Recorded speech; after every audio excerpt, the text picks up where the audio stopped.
Hello students, welcome back. Students, we were doing chapter 6, conservation of plants and animal. And up to now we have done that what is red data list, red list, all these things we have completed, and I have told you that at the global level the International Union for Conservation of Nature and Natural Reserves means IUCN is actively engaged in assessing the status of plants and animal species. A catalog containing a comprehensive list of rare, threatened, and endangered species is published by IUCN, and it is called the Red Data Book, okay, or we can say it contain the list of endangered wildlife species called Red List. Now we are going to do the exotic wildlife in India. As you all know that India has very thick forest, isn't it? And some exotic and rare wildlife species are found here. First of all, the vulnerable means clouded leopard is kept in this category. It was widely hunted for teeth, skin and claws. Okay. So, and for making Asian medicines also, this clouded leopard is used again and again. For protecting this animal, national park and wildlife sanctuaries are made in northeast. Okay. Then Nilgiri Thar, that is also threatened, and it was also illegally heated for timber felling and construction of hydroelectric projects, etc. Okay. To protect it, we have National Park Avalikulam National Park and Periyar National Park in Kerala and Nilgiri Hills in Tamil Nadu. Only 3,000 of them are left now. Then Asiatic lion. Poaching and habitat destruction are the cause of this reduced number. As you all know that we are completing forest, isn't it? The forests are going to almost, they are finished. So the wildlife is also affected.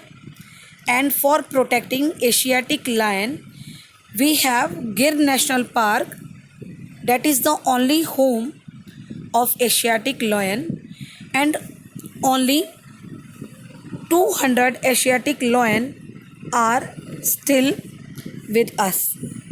Okay. Then lion tailed macaque, that is also endangered. Okay. We are using it for hair and tail that make it look like a lion. Okay.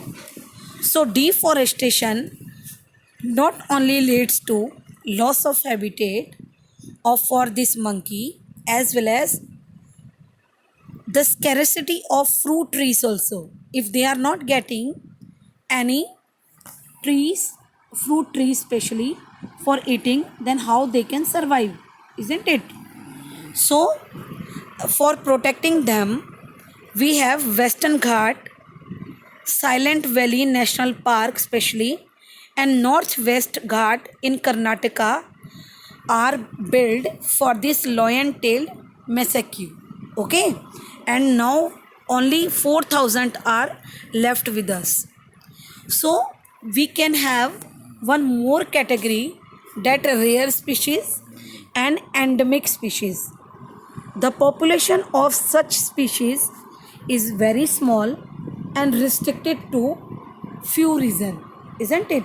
For example, snow leopard. This is rare species. Rare means only few are left. Then endemic species. Endemic means the species which are unique and exclusively found on a particular area.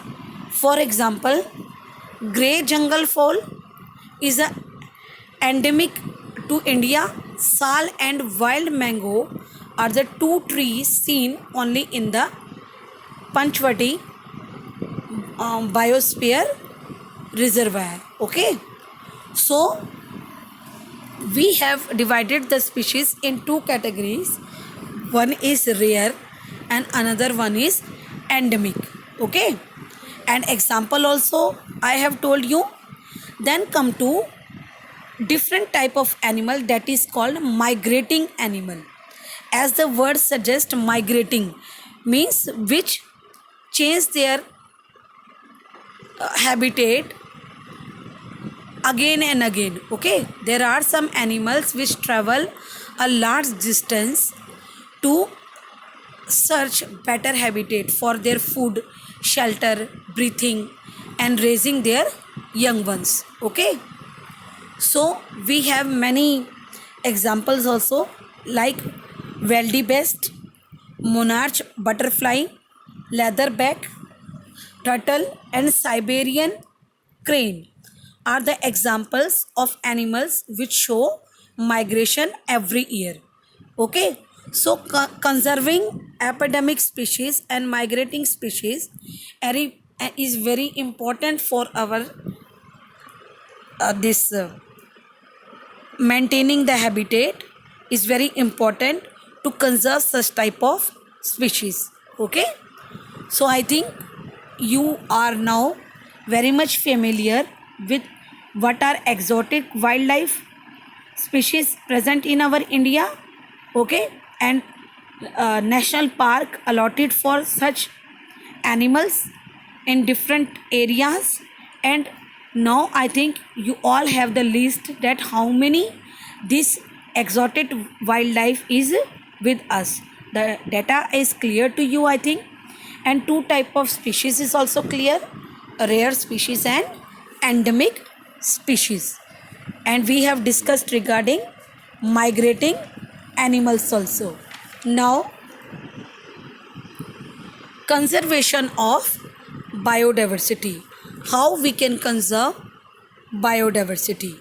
For conservation of biodiversity in our country, we have done, the government of India has taken so many steps to protect flora and fauna. Okay, for preventing plants and animals, many bioreservoirs, national park, and wildlife sanctuaries are built to safeguard the original habitat and the wildlife.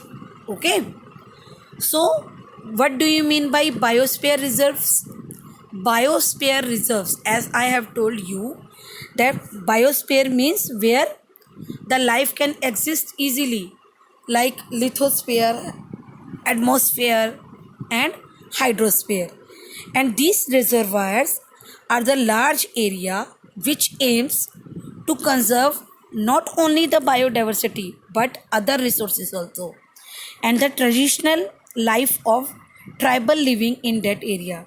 You must have seen that there are some type of peoples who live in forest only, so these are called tribal people. Okay, it was initiated first by UN UNESCO in 1971. In biosphere, we have divided it into three interlinked zone. Okay, they all are interlinked with each other. You can see with the help of this diagram also different zones in a biosphere reserve. Okay, first one is core zone. What is core? Core means the inside one, the innermost zone that comprises strictly protected area where no human is allowed. Okay, since there is no human allowed, strictly prohibited, therefore such zone is called core zone. Okay. Then the next comes buffer zone, the middle zone that surrounds the core, and it is used for activity related to scientific research, okay, training and education. For research purpose we are using buffer zone. Okay. Then transition zone. Transition means the outermost zone surrounded by buffer zone, and it is used for non-destructive human activities included agriculture, housing for tribal people and tourism. So we have divided our biosphere reserves in three categories, in three zones, that is core zone, buffer zone and transition zone. Core zone is strictly prohibited, no human activity can be allowed. Then buffer zone, only it is used for scientific research and training and education. For searching anything we are using buffer zone of biosphere reserves. Then come transition zone. It is the outermost zone which is used for agriculture and housing for tribal people and tourism. So I think all the three zones of biosphere reserve is clear to you, and the government of India has established 18 biosphere reservoirs. Okay, and they include some national park as well as wildlife sanctuaries also. And I am telling you here some important one out of them, that is first one is Nanda Devi Biosphere Reserves in Uttarakhand. Okay, students, you all have to learn this. Okay, and how you can learn, like how the first one was, that is Nanda Devi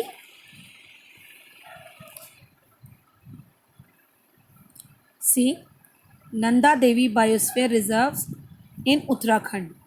Nilgiri also, in Nilgiri Biosphere Reserve in Tamil Nadu, and Sundarban Biosphere Reserve in West Bengal. So all these three, they are very important, that's why I have highlighted it, and you have to learn them. Nanda Devi Biosphere Reserve in Uttarakhand, Nilgiri Biosphere Reserve in Tamil Nadu, and Sundarban Biosphere Reserve in West Bengal. So I think this is clear to you. Now move to next, that is national park, wildlife sanctuaries and zoological parks. Next of the things we are going to do in our next video. Till that we have completed different type of zones of biosphere and why we should conserve the biodiversity. All these things we have completed, and in next video I am going to discuss what is national park, wildlife sanctuaries and the different botanical gardens as well as zoological parks. So till then, thank you. Have a nice day.